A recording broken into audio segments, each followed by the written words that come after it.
İsmim Mevlüt Aslan. Seyitçerin Kumluca köyündenim. Burada ikamet ediyorum. Müzikle 30 yıldır falan uğraşıyorum. Rahmetli Mustafa Aslan'ın kardeşiyim. Beraber başladık. Abilerimle, arkadaşlarımla bu işle uğraşıyoruz. Seyitçerimizin sayılı sanatkarlarından da rahmetli Mustafa Aslan, abim olur kendisi. Onunla birlikte 20 yıl beraber bu düğünlerde, bu çevrelerde, konserlere beraber gittik. Daha sonra arkadaşlara devam ettik. İşte böyle müzik hayatına devam ediyoruz. Sizlere de böyle bir program yaptığınız için çok teşekkür ediyoruz. Tabii şimdi ben buraya geldiğimde Mustafa Aslan da bu ekibin içinde vardı. Muhteşem bir yetenekti. Gerçekten inanılmaz bir keman çalıyordu. Hayran kalmıştım. Rahmetliyi de buradan analım. Mekanı cennet olsun.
Sevmekten kim usanır,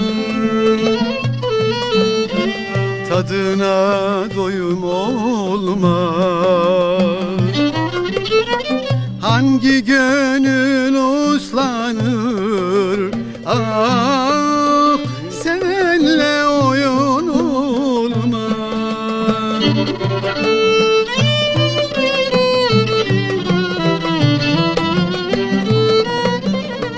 Sevmekten kim usanır,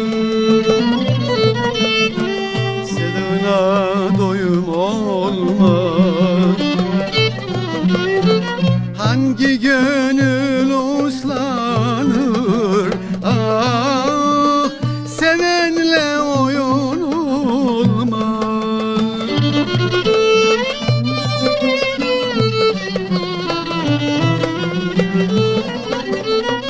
Kaç kere yemin ettim, ah kaç gönüle de girdim.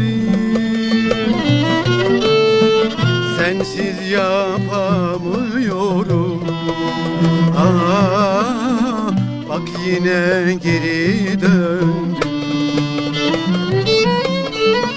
Kaç kere yemin ettim, ah kaç gönüle de girdim. Sensiz yapamıyorum, ah bak yine geri döndüm.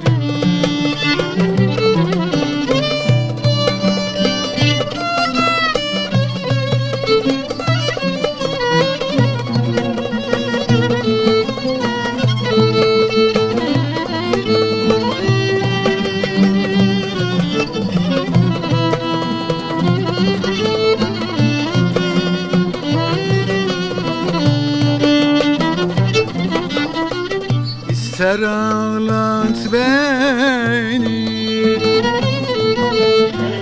istersen güldür beni.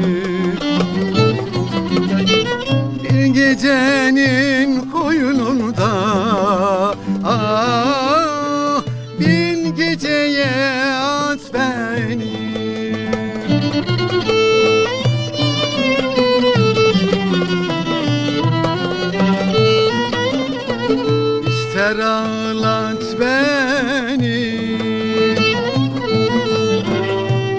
İstersen güldür beni. Bir gecenin koynunda bin geceye at beni.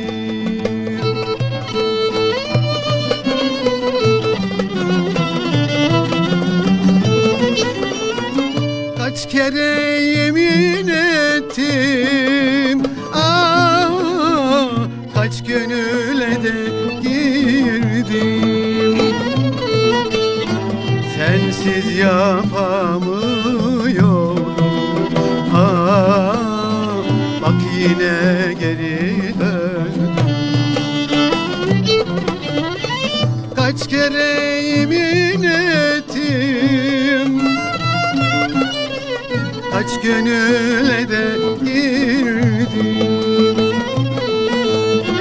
Sensiz yapamıyorum,